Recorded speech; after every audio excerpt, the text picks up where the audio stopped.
अस्सलाम वालेकुम, welcome back. आज हम डिस्कस करेंगे tenth chemistry summary. Tenth chemistry की जो चैप्टर्स है इसमें से एक चैप्टर बायोकेमिस्ट्री है जो कि ऑलरेडी हम डिस्कस कर चुके हैं, और तीन चैप्टर इसमें से ऑर्गेनिक केमिस्ट्री है जो कि वो भी ऑलरेडी हम ऑर्गेनिक केमिस्ट्री की समरी डिस्कस कर चुके हैं।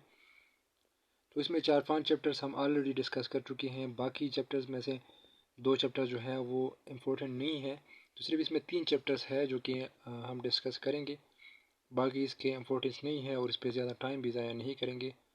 तो सिर्फ एसिड बेस ये वाला चैप्टर जो है ये बहुत इम्पोर्टेंट है, और इसके अलावा वो कंपाउंड्स जो है जिसके बारे में कह रहा था, तो वो उसका चैप्टर नहीं है, लेकिन कुछ कंपाउंड है जो कि उससे हर साल में एक क्वेश्चन आता है, तो उस पर हम डिस्कशन करेंगे। तो इसमें ज़्यादा इंपॉर्टेंट चीज़ें नहीं है, लेकिन ये एसिड बेस और साल्ट ये चैप्टर बहुत इंपॉर्टेंट है, और इसके अलावा एक चैप्टर और।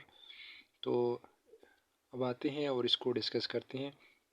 बाकी ऑर्गेनिक पार्ट जो है इसमें से जो चीज़ें हैं तो वो ऑलरेडी हम ऑर्गेनिक केमिस्ट्री समरी में डिस्कस कर चुके हैं, और बायोकेमिस्ट्री का जो पार्ट है कार्बोहाइड्रेट लिपिड्स प्रोटीन तो हम बायोलॉजी में डिस्कस कर चुके हैं ऑलरेडी, तो इसकी ज़रूरत दोबारा नहीं कि हम डिस्कस करें।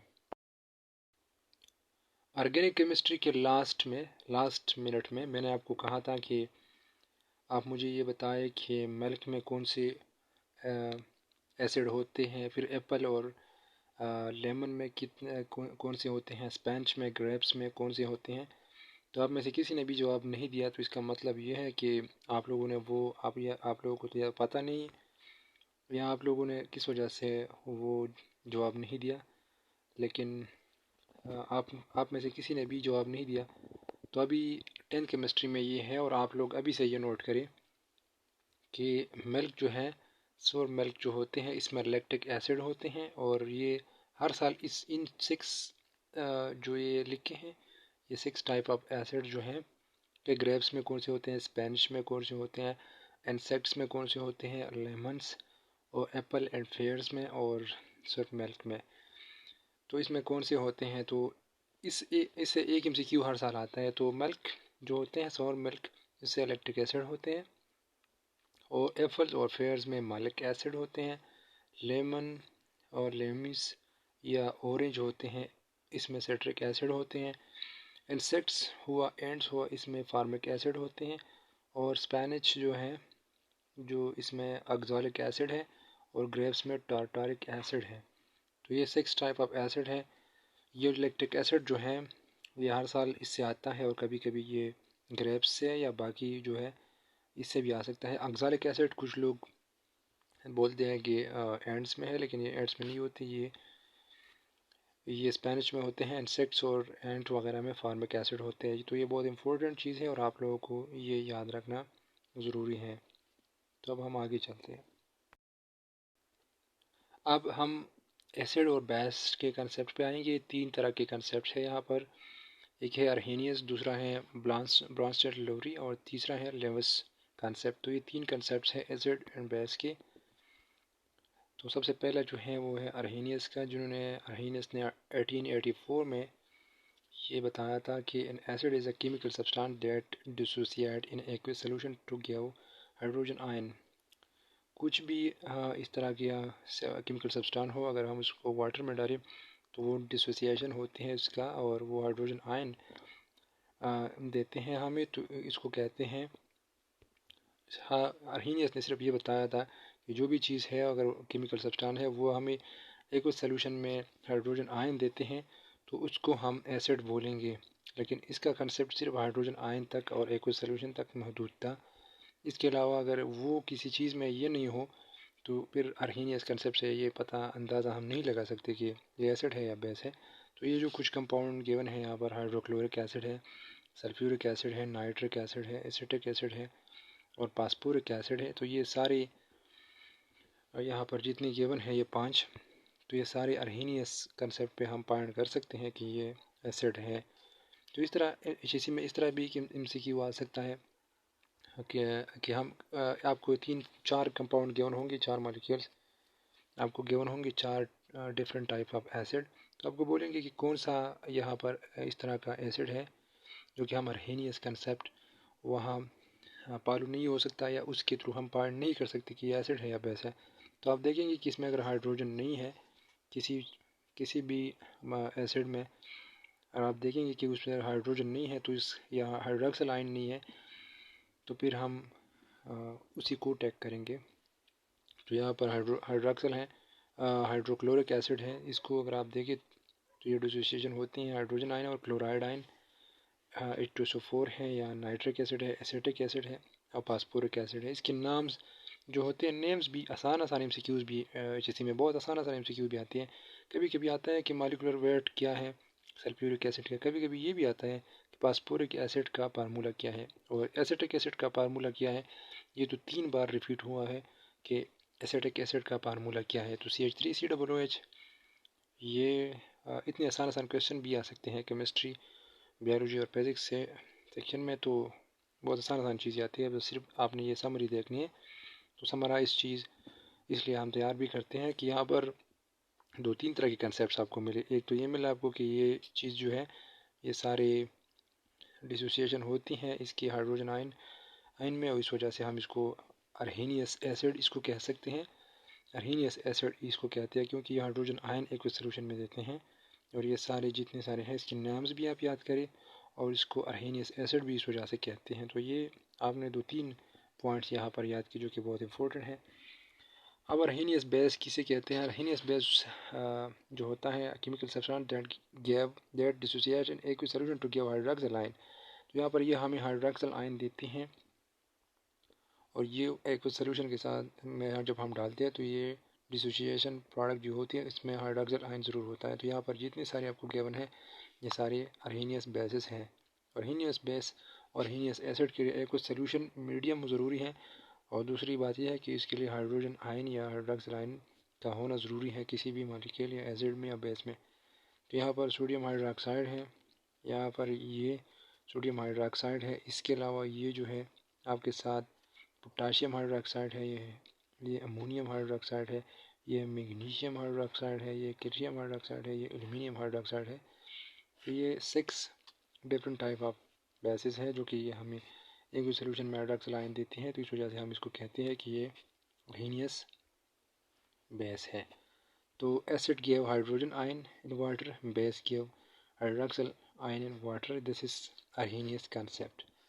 तो अर्हीनियस कंसेप्ट का मैंने आपको बताया कि इसकी 2 लिमिटेशन होती हैं, और वो ये है कि इसके लिए एक्वियस मीडियम का होना ज़रूरी है। अगर ये न हो तो हम फाइंड नहीं कर सकते, मतलब नॉन एक्वियस मीडियम इसके लिए इसका लिमिटेशन है। और दूसरा लिमिटेशन ये है कि किसी भी एसिड में हाइड्रोजन आयन और किसी भी गैस में हाइड्रोक्सिल आयन का होना ज़रूरी है। तो इस वजह से हम इसके कार्बन डाइऑक्साइड हुआ यहाँ पर जो गिवन है या अमोनिया हुआ, तो इसका नेचर हम फाइंड नहीं कर सकते कि इसके थ्रू कि ये एसिड है या बेस है। तो इस वजह से यहाँ पर ये पेल होता है। तो आपको ये कभी कभी आ सकता है कि which of the following can not be identified by Arrhenius concept.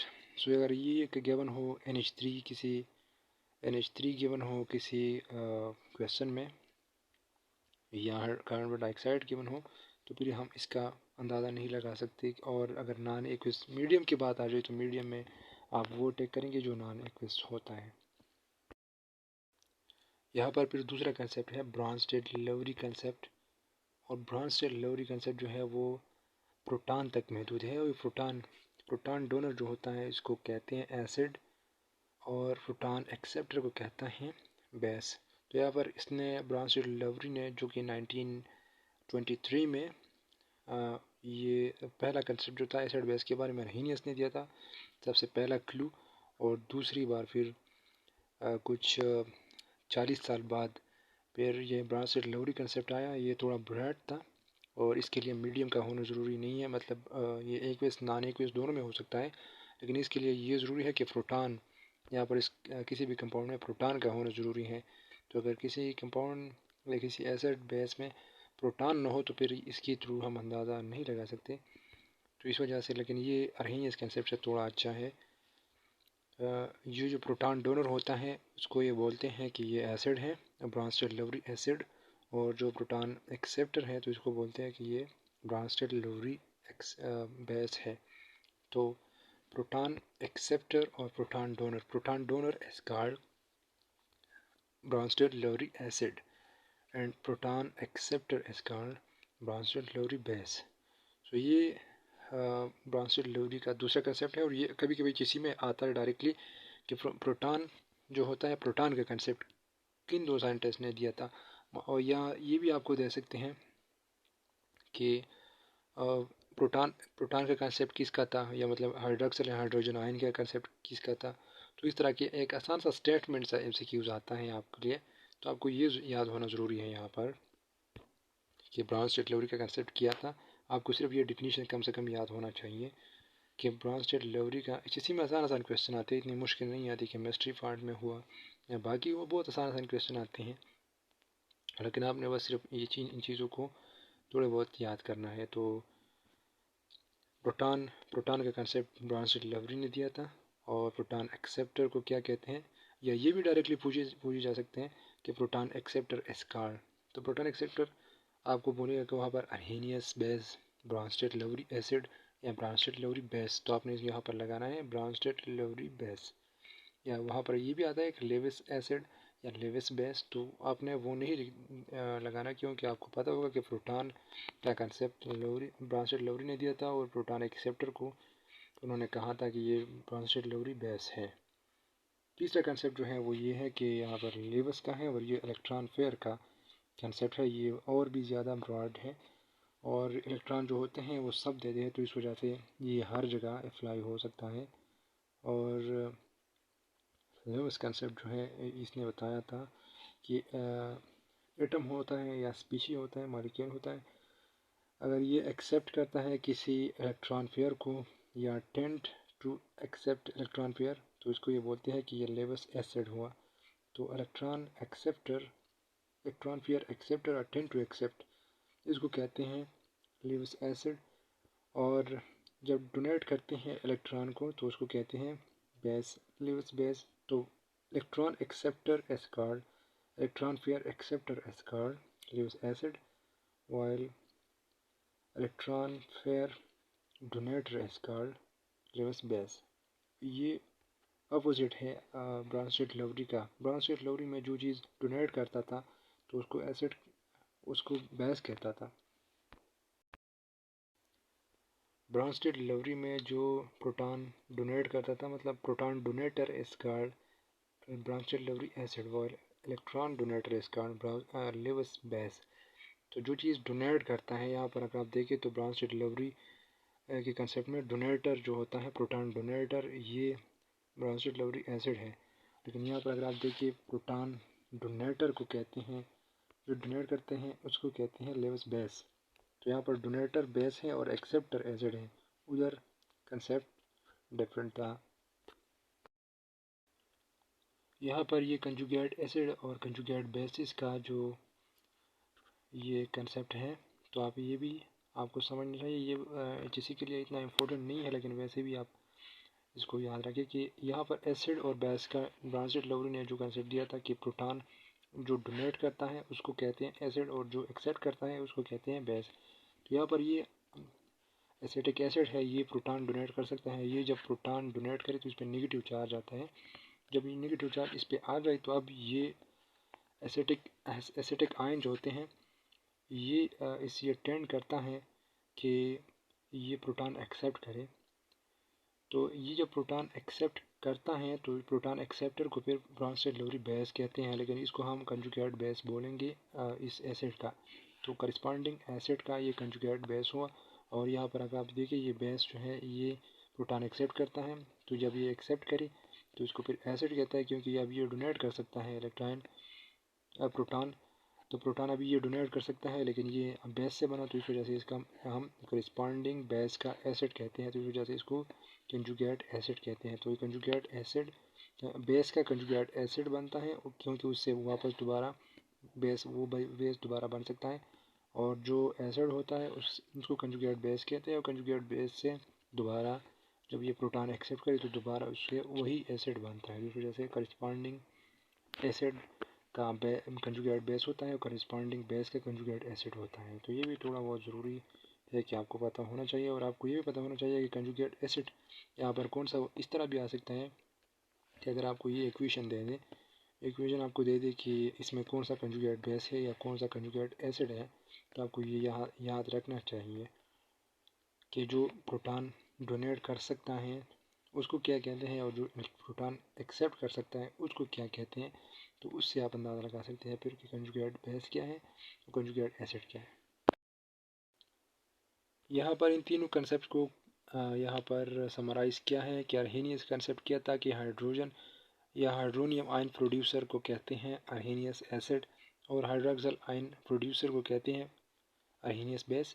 यहाँ पर ब्रॉन्स्टेड डिलीवरी कंसेप्ट है जो कि वो ये है कि प्रोटॉन डोनर को कहते हैं एसिड और प्रोटॉन एक्सेप्टर को कहता है बेस। और लेविस का कंसेप्ट जो था वो ये था कि इलेक्ट्रॉन पेयर एक्सेप्टर को कहते हैं एसिड और इलेक्ट्रॉन पेयर डोनर को कहते हैं बेस। तो ये तीन कंसेप्ट यहाँ पर 3 पॉइंट्स हैं जो कि यहाँ सब हमने जितनी सारी बातें की उसका सब का समरी ये था। तो आपने ये इस समरी को याद करना है। इस समरी को अगर आप याद करेंगे कि प्रोटॉन डोनर जो होता है, प्रोटॉन का कंसेप्ट तो वैसे भी आपको पता है कि प्रोटॉन का कंसेप्ट दिया था ब्रॉन्स्टेड-डिलीवरी ने, इन प्रोटॉन डोनर जो होता है वो एसिड होता है, और इलेक्ट्रॉन पेयर एक्सेप्टर जो होता है, इलेक्ट्रॉन पेयर डोनर होता है बेस होता है, इलेक्ट्रॉन प्रोटॉन पेयर या प्रोटॉन डोनर जो होता है वो एसिड होता है, इलेक्ट्रॉन पेयर डोनर होता है वो बेस होता है। तो अपना इलेक्ट्रॉन के कंसेप्ट जो है वो लिबस ने दिया था, और प्रोटॉन का कंसेप्ट ब्रॉन्स्टेड-डिलीवरी ने दिया था। तो आपको सिर्फ ये याद रखना चाहिए। फिर आप ये याद रखेंगे कि प्रोटॉन डोनर को कहते हैं एसिड, इलेक्ट्रॉन पेयर डोनर को कहते हैं बेस। तो आपको फिर ये दोनों कंसेप्ट याद रहेंगे और आप इसको इसमें आप गलत फिर नहीं होंगे किसी भी चीज़ में। यहाँ पर कुछ चीज़ें गिवन है और वो ये है कि मोनोफ्रोटिक एसिड क्या होते हैं और पॉलीफ्रोटिक एसिड क्या होते हैं। The acid which produce 1 proton पर मालिक्यूल, जब 1 प्रोटॉन पर मालिक्यूल लेते हैं जी, अब क्या करें आप ये सारे देखें तो ये सारे 1 प्रोटॉन पर मालिक्यूल देते हैं। ये यहाँ पर ये है, यहाँ ये है और यहाँ ये, तो इन सब को बोलते हैं मोनोफ्रोटिक प्रोटॉन। अगर आप ये देखें पॉलीफ्रोटिक एसिड तो इसमें एक से ज़्यादा देते हैं। अगर आप ये वाला देखिए 204, ये डाइफ्रोटिक है, ये ट्राइफ्रोटिक है, इसमें 3 हाइड्रोजन है तो ट्राइफ्रोटिक है। तो आप इस वजह से इसको पॉलीप्रोटिक एसिड बोलते हैं। यहाँ पर अगर आप ये देखिए मोनो एसिडिक बेसिस और फॉली एसिड बेसिस, तो इसमें भी यही चीज़ है कि the bases which produce 1 hydroxyl ion पर मालिक्यूल, 1 हाइड्रोक्सल आयन पर मालिक्यूल जो देते हैं, क्योंकि अगर ये अब ये देखिए sodium hydroxide, potassium hydroxide, ammonium hydroxide, ये सारी जो हैं ये मोनो एसिडिक बेसिस हैं। तो अगर आपको एमसीक्यू में ये भी पूछे जा सकते हैं विच of the following is not mono acidic basis, तो आपको फिर ये याद रखना चाहिए कि यहाँ पर इसमें OH1 है, ये इस यहाँ पर भी OH1 है, यहाँ पर OH1 है। अगर आप यहाँ पर देखें तो ये OH2 है, OH2 है, OH3 है और OH3 है। तो इस वजह से यहाँ पर इसको कहते हैं फॉली एसिडिक बेसिस। ये एक से ज़्यादा हाइड्रोक्सिल आयन पर मालिक्यूल देते हैं, ये 2 देते हैं, ये 3 देते हैं, ये भी 3 देते हैं, ये भी 2 देते हैं। तो इस वजह से इसको कहते हैं पॉली एसिडिक बेसिस। यहाँ पर कुछ कुछ एसिड और बेसिस आपको गिवन है और इसमें ये बाइंड करना है कि कौन सा स्ट्रॉन्ग एसिड है, कौन सा वीक एसिड है। तो आपने ये याद रखनी है कि कम्प्लीटली आयोनाइज जो होते हैं एक सोल्यूशन में तो वो स्ट्रॉन्ग एसिड होते हैं। अगर आप ये देखिए सल्फ्यूरिक एसिड है, परक्लोरिक एसिड है, नाइट्रिक एसिड है और हाइड्रोक्लोरिक एसिड है, ये सारे इसकी केमिकल फार्मूले हैं। तो ये केमिकल फार्मूले भी आपने याद रखने हैं एचएससी के लिए, क्योंकि एचएससी में ये चीज़ भी बहुत इंपॉर्टेंट है कि आपको कम से कम इतना भी पता हो कि परक्लोरिक एसिड का फार्मूला क्या है। अगर ये पूछिए आपको कि ये इसमें कौन सा स्ट्रॉन्ग एसिड है तो इसमें से अगर कोई भी हो तो ये स्ट्रॉन्ग एसिड है। और अगर आपको पूछिए कि वीक एसिड इसमें कौन सा है तो ये कम्प्लीटली डिसोसिएट नहीं होते। इसमें से हैं nitrous acid, sulphurous acid, carbonic acid, phosphoric acid और प्रोपेनिक एसिड। ये सारे एसिड जो होते हैं ये वीक एसिड है, ये कम्प्लीटली डिसोसिएशन इसकी नहीं होती। तो ये वीक एसिड है, उसके ये नाम जो है ये फार्मूला और नाम याद रखना भी इम्पोर्टेंट है एचएससी के लिए, तो आपने ये याद रखनी है। यहाँ पर स्ट्रॉन्ग बेसिस है, ये कम्प्लीटली डिसोसिएट होते हैं तो वो यहाँ पर ये जो गिवन है सोडियम हाइड्रोक्साइड है, पोटाशियम हाइड्रोक्साइड है, लिथियम हाइड्रोक्साइड, इसमें 1 1 है। सारी जो होते हैं ये कम्प्लीटली डिसोसिएशन इसकी होती हैं, सब में एक एक है तो मोनोफ्लोटिक है, तो इस वजह से यहाँ पर ये सारे स्ट्रांग है। अगर आप ये देखिए तो इसमें वीक आते हैं क्योंकि ये सारे कम्प्लीटली डिजॉल्व नहीं होते, डिसोसिएशन इसकी नहीं होती कम्प्लीटली, तो ये सारे अमोनियम हाइड्रोक्साइड हुआ, कैल्शियम और एल्यूमिनियम हाइड्रोक्साइड हुआ, तो ये सारे वीक बेसिस हैं। तो वीक और स्ट्रांग बेसिस भी आपने याद रखने हैं ये, और इसके फार्मूले वगैरह भी आपने याद रखने हैं क्योंकि ये भी टेस्ट में आ सकते हैं कि कैल्शियम हाइड्रोक्साइड का फार्मूला क्या है, तो आपको फिर ये याद रखना चाहिए। और पिछले लेक्चर में मैंने आपको ये भी एक असाइनमेंट दिया था, लेकिन आप लोगों ने किसी ने भी जवाब नहीं दिया कि पीएच और पीओएच का स्केल, इसके बारे में मैंने आपको बताया था कि आप लोग इस पे यहाँ पर इसके बारे में आप लोग कुछ ना कुछ आपको मालूमात होना चाहिए। लेकिन आज हम इसके बारे में कुछ ना कुछ डिस्कशन करेंगे, जहाँ जितने इतना है यहाँ पर।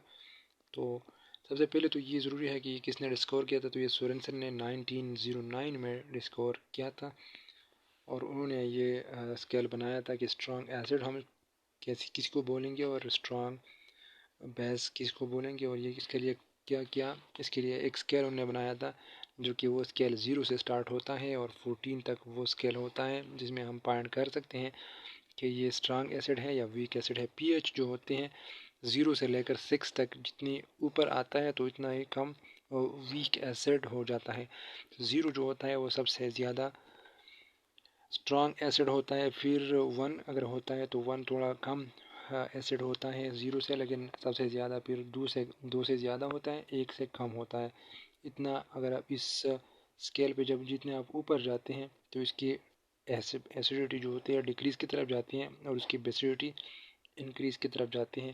तो अगर आप इस तरह जाते हैं या नीचे अगर आप आते हैं 6 5 4 3 2 1, तो अगर आप इस तरह आते हैं डिसेंडिंग पे आते हैं स्केल में, तो इस तरह इसकी एसिडिटी ट्रेंड इंक्रीज़ की तरफ जाती है। तो यहाँ पर कुछ लिखे भी हैं और ये बहुत इंपॉर्टेंट है, तो आपने ये याद भी रखनी है कि इसमें कौन कौन सी, फॉर एग्जांपल ब्लड का पीएच जो है ये 7.4 है, ये कभी कभी टेस्ट में डायरेक्टली आता है कि the pH of blood is, या मिल्क का पीएच है 6.4, यूरिन का पीएच है 4.8 to 7.5, रेन वाटर जो है 5.6 है, और विनेगर जो है 2.4 to 3.4, लेमन जूस है ये है, स्टोमिक है, और ये सारे जो मैंने इसके ऊपर टिक लगाया तो ये बहुत इंपॉर्टेंट है, आपने ये याद रखनी है, इसको नोट करना ज़रूरी है आपके लिए। तो यहाँ पर ऊपर जो 7 जो होता है वो न्यूट्रल होता है, 7 से नीचे जो एसिडिक होता है डाउन द ग्रुप, इसका यहाँ पर डाउन अगर आप आते हैं तो इसकी एसिडिटी इंक्रीज़ होती है और बेसिडिटी डिक्रीज़ होती है। अगर आप ऊपर जाते हैं 7 से ऊपर 14 तक जाते हैं तो इसके बेसिसिटी इंक्रीज़ होती हैं और एसिडिटी इसकी डिक्रीज़ होती है। तो यहाँ पर लिखा है मोर बेसिक, जब ऊपर आप जाते हैं तो ये सारी चीज़ें मोर बेसिक हैं, ये सारी चीज़ें मोर एसिडिक हैं। तो ये सारी चीज़ें आपने यहाँ पर ये जो लिखा है ये ग्राफ बनाया है, तो ये बहुत इम्पोर्टेंट है कि अगर आपने पीएच और पीओएच दोनों का स्केल यहाँ पर गिवन है। यहाँ पर अगर पीएच स्केल का अगर आप देखिए और यहाँ पर पीओएच का देखिए आप, तो आपको अंदाज़ा हो जाएगा कि पीएच में अगर आप देखिए तो 0 से 6 तक ये देखिए, तो ये 0 से 6 तक देखिए तो ये सारे स्ट्रॉन्ग एसिड होते हैं। लेकिन अगर पीओएच में देखिए तो ये 8 से 14 तक सारे स्ट्रॉन्ग एसिड होते हैं। और स्ट्रॉन्ग एसिड, ये स्ट्रॉन्ग एसिड और वीक एसिड का बोला है, लेकिन 7 से ऊपर जो होते हैं वो एसिड होते हैं, 7 से नीचे जो होते हैं वो बेसिस होते हैं। पीएच में अलग बात है और पीओएच में अलग है, तो आपने ये दोनों याद रखना है। पीओएच और पीएच में क्या क्या है, स्ट्रॉन्ग एसिड कौन कौन से होंगे पीएच में, 0 से लेकर 3 तक ये स्ट्रॉन्ग एसिड है, और 11 से 14 तक पीओएच में ये स्ट्रॉन्ग एसिड है। पीओएच स्केल में 8 से 10 तक और पीएच स्केल में 4 से 6 तक ये वीक एसिड है। 7 सब में न्यूट्रल है। अगर आप बेसिस की बात करें तो 0 से 2 तक पीओएच स्केल में 0 से 2 तक स्ट्रॉन्ग बेसिस है। तो ये डायरेक्ट कभी आता है कि strong bases in pOH scale is range from two 0 to 2 आपके लिए भी इसका रेंज होगा, तो MCQ करेक्ट, उस MCQ का करेक्ट ऑप्शन होगा। यहाँ से ये डायरेक्ट क्वेश्चन आता है, ये pH लॉगरिथम वगैरह इसका क्वेश्चन नहीं आता। क्वेश्चन जब आता है तो यहाँ से आएगा कि ब्लड का pH क्या है फॉर एग्जांपल, या मिल्क का pH क्या है, यूरिन का क्या है। एक MCQ यहाँ pH स्केल से इम्पोर्टेंट है, या स्ट्रांग वीक का भी आ सकता है, POH का भी आ सकता है, और यहाँ से ये भी आ सकता है। तो इसके लिए आपने तैयार होना है। और ये आपको ये भी याद रखना चाहिए कि ये 0 से स्टार्ट होता है, 14 तक होता है, तो ये 15 डिजिट्स है। तो कभी कभी ये 15 डिजिट भी आता है कि ये 14 डिजिट्स है या 15। तो बहुत सारे स्टूडेंट फिर 14 डिजिट्स लगाते हैं, क्योंकि वो कहते हैं कि ये 1 से स्टार्ट हुआ है 14 तक है, लेकिन ये 0 से स्टार्ट हुआ है और 14 तक है। तो पीएच स्केल में 8 से 11 तक, और पीओएच स्केल में 3 से 6 तक ये वीक बेसिस है, और 0 से 2 तक पीओएच स्केल में, और पीएच स्केल में 12 से 14 तक ये स्ट्रांग बेसिस हैं। तो आपने ये सारी चीज़ें याद रखनी है। Increasing basicity, pH is greater than 7, और पीएच जब लेस देन 7 हो जाते हैं तो फिर इंक्रीजिंग एसिडिटी हो जाती है। तो ये चीज़ें पीएच और पीओएच के बारे में बहुत इंपॉर्टेंट है, तो आपने ये याद रखनी है पीएच और पीओएच स्केल के बारे में। पीएच और पीओएच स्केल के बाद और एसिड बेसिस के जो ये 3 कंसेप्ट थी, उसके बाद 10 केमिस्ट्री में 3-4 चीज़ें बहुत इंपॉर्टेंट है। सबसे पहला जो वो अर्हेनियस, ब्रांस्टेड लोरी और लेविस का कंसेप्ट होता, वहाँ से एक MCQ एक्सपेक्टेड है।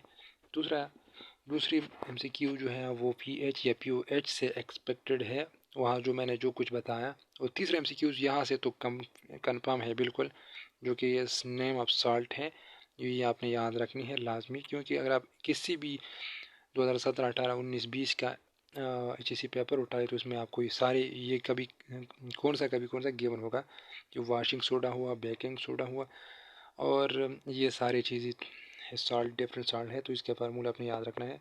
मैं आपको बारी बारी बताता हूँ, तो आपने ये लिखना है अपने साथ। सोडियम क्लोराइड जो है इसको कहते हैं टेबल सॉल्ट, और इसका जो ये यूजेस वगैरह है ये नहीं आते, बस सिर्फ इसका नेम आता है, नेम इम्पोर्टेंट है। वाशिंग सोडा जो है Na2CO3, ये वाशिंग सोडा है। Na2CO3 जो है ये सोडियम कार्बोनेट इसका नाम है, और सोडा ऐश या वाशिंग सोडा इसको कहते हैं। बाकी यूजेस वगैरह इसका इंपॉर्टेंट नहीं है, डायरेक्ट इसका नेम आता है। इसका फार्मूला क्या है, सोडियम कार्बोनेट या वाशिंग सोडा का फार्मूला क्या है, तो आपने Na2CO3 पे सोडियम सल्फेट है उसका फार्मूला ये है। और सोडियम बाइकार्बोनेट है, इसको सोडियम बाइकार्बोनेट को बेकिंग सोडा बोलते हैं। और सोडियम हाइड्रोजन कार्बोनेट जो है इसको, ये तीसरा नाम है इसका, और ये इसका नाम है बेकिंग सोडा। पोटाशियम नाइट्रेट इसका फार्मूला ये है। ये फर्टिलाइज़र में जो होते हैं, इस नाइट्रोजन जब भी किसी सॉल्ट में यहाँ पर होते हैं तो ये फर्टिलाइज़र के काम आता है। और पोटाश एलम है, ये इसका फार्मूला है। कैल्शियम सल्फेट है, इसको जेप्सम कहते हैं, ये भी इम्पोर्टेंट है। और मैग्नीशियम सल्फेट या एप्सम साल्ट जो होते हैं, इसका फार्मूला ये है। कॉपर सल्फेट इसका फार्मूला ये है। तो ये कुछ चीज़ें हैं, 10 साल्ट्स हैं जो कि आपने इसके नेम्स याद रखने हैं, और उसका फार्मूला भी साथ साथ याद रखना है। बाकी यूजेस इसका इम्पोर्टेंट नहीं है, यूजेस वगैरह जो यहाँ पर लिखे हैं लंबी चौड़ी कहानियाँ, लेकिन ये आप याद नहीं रखना, सिर्फ आप इसका नेम और फार्मूला इम्पोर्टेंट है। यहाँ पर आपके लिए ये एक्सरसाइज MCQs है, तो ऑलरेडी सॉल्व भी है, लेकिन आप ख़ुद भी ट्राई करें। ये 10 MCQs है, और आपने ये ख़ुद देखने हैं कि इसमें कौन कौन सा करेक्ट है, क्योंकि इससे कभी हो सकता है कि MCQs आ जाए। तो ये वाला इम्पोर्टेंट नहीं है, इस तरह के MCQs HSC में नहीं आते। जो ऊपर मैंने कहा neutral solution has a pH value of 7, तो इस तरह के MCQs आते हैं। या which of the following is a Lewis base, या AlCl3 as an acid according to dash. तो ये मैंने आपको कहा था कि इस तरह के MCQs आ सकते हैं। The bases which are soluble in water are called, तो इस तरह की एग्जांपल ऑफ वीक एसिड। तो इस तरह की चीज़ें जो कि मैंने आपको बताया कि when a strong base and a weak acid react, तो ये इस तरह की चीज़ें आती हैं HSC टेस्ट में। तो आपने इस तरह की चीज़ों पे प्रैक्टिस करनी है। बाकी अगर आप देखें तो यहाँ पर 11 चैप्टर में ऑर्गेनिक केमिस्ट्री है, फिर इसके बाद हाइड्रोकार्बन है, और वही सारी चीज़ें हैं जो कि तकरीबन हाफ टेंथ केमिस्ट्री जो है वो ऑर्गेनिक केमिस्ट्री है, जो कि ऑलरेडी हम डिस्कस कर चुके हैं। तो आप हमारा पुराना लेक्चर देखिए ऑर्गेनिक केमिस्ट्री का, तो उधर ये सारी चीज़ें आपको क्लियर हो जाएंगे। वहाँ पर ऑर्गेनिक केमिस्ट्री का फुल समरी है। फिर उसके बाद है ये बायोकेमिस्ट्री। बायोकेमिस्ट्री के सारे टॉपिक्स ऑलरेडी हो चुके हैं, और इसमें कार्बोहाइड्रेट है, लिपिड है, प्रोटीन है। तो इसमें जो इंपॉर्टेंट पॉइंट थे ऑलरेडी हम डिस्कस कर चुके हैं। लेकिन विटामिन के बारे में, वाटर सॉल्युबल विटामिन है, फैट सॉल्युबल विटामिन है, तो इसको विटामिन ए को क्या कहते हैं, विटामिन डी का क्या नाम है, विटामिन के का क्या नाम है, विटामिन ई का केमिकल नाम क्या है, तो इसके वीडियो ऑलरेडी हमने अपलोड की हैं, आप वो देख सकते हैं। इसका अलग वीडियो है। विटामिन सी का क्या नाम है, इसका भी अलग वीडियो है। विटामिन बी कॉम्प्लेक्स इसकी कितने टाइप्स है, तो आप ये देख सकते हैं, B1 B2 B3 B5 B6, biotin, folic acid and B12। तो ये सारे इसके नेम्स क्या है, B1 2 3 5 6 इसके नाम क्या है, ये 8 टाइप्स है। तो आप इसका वीडियो मैंने ऑलरेडी डाला है, और आप वहाँ पर ये देख सकते हैं। उधर से आप याद करिए। उसका ये ट्रैक भी है, उस इन सब का नेम्स का ट्रैक है कि आप इसको कैसे जल्दी जल्दी याद कर सकते हैं। तो फॉर एग्जांपल विटामिन सी को का स्कॉर्बिक एसिड कहते हैं। तो ये मैंने इसका कंप्लीट वीडियो, 2 वीडियो बनाए हैं। एक में वाटर सॉल्युबल है, दूसरे में एक में बी विटामिन बी के 8 टाइप्स है, दूसरे में ये बाकी सारे हैं। तो आपने ये याद रखने हैं उधर से। और फैट सॉल्युबल विटामिन जो है वो ADE के हैं, और फैट सॉल्युबल विटामिन जो है वो BC हैं। बायोकेमिस्ट्री की कुछ ये MCQs है, 10 MCQs है। तो आपको ऑलरेडी हम कर चुके हैं बायोलॉजी की बायोकेमिस्ट्री चैप्टर में, तो ऑलरेडी हम 2 बार कर चुके हैं उधर। लेकिन आप इस MCQs के ऊपर आप थोड़ा बहुत प्रैक्टिस करें तो अच्छा होगा। यहाँ पर ये जो है फिर एटमॉस्फेयर है, और एटमॉस्फेयर एनवायरमेंटल केमिस्ट्री में इसमें कुछ पॉइंट्स हैं जो कि जल्दी जल्दी मैं डिस्कस करता हूँ। आप देखिए यहाँ पर ट्रोपोस्फेयर है, स्ट्रेटोस्फेयर है, मेसोस्फेयर है, थर्मोस्फेयर है, और एक्सोस्फेयर है। तो सबसे करीब जो है वो अर्थ का वो ट्रोपोस्फेयर है। ओजोन किस में होता है, तो आपने ये मुझे बताना है कमेंट में कि ओजोनोस्फेयर किसको कहते हैं इसमें से, और ओजोन कौन सी स्फेयर में होता है। यहाँ पर ये चीज़ ही बहुत इंपॉर्टेंट है। नाइट्रोजन जो है 78% है, ऑक्सीजन 20.9 इसमें होता है, 99% अबाउट ये है, और 0.99 ये है। इसके अर्गान की आ सकते हैं कि अर्गान के परसेंटेज को सेकेंडरी गैसेस कहते हैं, और इसको मेन गैसेस कहते हैं। प्राइमरी गैसेस ये वेपर्स हैं, सी है, पार्ट सी वेपर हैं, और 2 जो है वाटर वेपर्स होते हैं, और 2 जो है सेकेंडरी गैसेस हैं, और ये मेन प्राइमरी गैसेस है। प्राइमरी गैसेस में सबसे ज़्यादा जो है वो नाइट्रोजन होता है, दूसरा ऑक्सीजन है, ये argon, carbon dioxide, hydrogen, neon, helium, ozone और अदर्स सारे इतने होते हैं। इसमें सबसे ज़्यादा सेकेंडरी गैसेस में सबसे ज़्यादा जो होता है मैक्सिमम होता है वो 0.9 आर्गन होता है। तो अगर आपसे पूछे कि the major gas and secondary gases as, तो आप इसमें ये नहीं बोलेंगे कि ये नाइट्रोजन है, आप ये भी गलती से लगा सकते हैं कि इसमें करेक्ट ऑप्शन है नाइट्रोजन। नहीं, सेकेंडरी गैसेस में मेजर गैस जो है वो 0.9 आर्गन है, तो आपने आर्गन फिर लगाना है। और यहाँ पर ये टेबल जो है लास्ट टॉपिक है इस चैप्टर का, जो कि बहुत इंपॉर्टेंट है, तो आपने ये याद रखना है। इस के ट्रोपोस्फीयर जो है 0 to 11 किलोमीटर तक है, और इसका टेम्परेचर इतना होता है। स्ट्रेटोस्फीयर 11 से 50 तक है, टेम्परेचर इतना है। टेम्परेचर कम कम हो जाता है, इधर टेम्परेचर कम हो जाता है, इधर टेम्परेचर ज़्यादा हो जाता है। मेसोस्फीयर में 50 से 85 तक है, टेम्परेचर इधर कम हो जाता है। थर्मोस्फीयर में 85 से 500 तक है, और टेम्परेचर इधर बहुत ज़्यादा हो जाता है। और बाकी सारी चीज़ें जो इसमें है, मैंने जो आपसे पूछा कि यहाँ पर ओजोन कहाँ पर है, तो ये बहुत इंपॉर्टेंट है, तो आपने फाइंड करना है। ऑलरेडी इधर लिखा भी है, लेकिन वैसे आपके लिए इस तरह की चीज़ें फाइंड करना इंपॉर्टेंट होता है कि आपको कम से कम ये पता हो कि ओजोनोस्फीयर किसको कहते हैं, और आयोनोस्फीयर किसको कहते हैं, ओजोन कहाँ पर होता है, आयोनोस्फीयर कौन से होते हैं, और आयोनोस्फीयर इसको क्यों बोलते हैं, आयंस पैदा हो जाते हैं, और सबसे ज़्यादा टेम्परेचर कहाँ पर होता है, सबसे कम टेम्परेचर कहाँ पर होता है। तो इसी तरह चीज़ों पे आपने कंपैरिजन करनी है कि सबसे ज़्यादा टेम्परेचर कहाँ होता है, सबसे कम टेम्परेचर कहाँ होता है, इसमें से सबसे ज़्यादा है, इसमें सबसे कम है। तो इस तरह की चीज़ों का आपने मुआवजा करना है, और ख़ुद ये सारी चीज़ें नोट करनी हैं। तो ये थी हमारे साथ 10th केमिस्ट्री समरी, जिसकी सारे चैप्टर जो जो मेन पॉइंट इसमें थे तो हमने बताया आपको। और वही सारी चीज़ें पीएच और एसिड साल्ट वगैरह, एसिड और बेस, जिसका जो तीन वहाँ पर कंसेप्ट थे वही, और उसके साथ साथ फिर बाकी जो पीएच और पीओएच का स्केल की बात थी, और वहाँ पर जो साल्ट के नेम्स थे, जो जो टॉपिक्स मैंने आपको बताए वो बहुत ज़्यादा इंपॉर्टेंट थे, उससे अक्सर क्वेश्चन आते हैं और वहाँ से और यहाँ से भी आ सकते हैं। तो बाकी जो ऑर्गेनिक केमिस्ट्री है वो ऑलरेडी हम कर चुके हैं, बायोकेमिस्ट्री भी कर चुके हैं, और इसमें से जो इंपॉर्टेंट पॉइंट थे सारे मैंने आपको बताए। तो आपने इतना ही इसको करना है। 10 केमिस्ट्री को इतना ज़्यादा इंपॉर्टेंट नहीं है, लेकिन एक दो MCQ अगर आ सकते हैं तो यही इन चीज़ों से आ सकते हैं। तो आपने ये सारी चीज़ें अपने साथ नोट करनी है।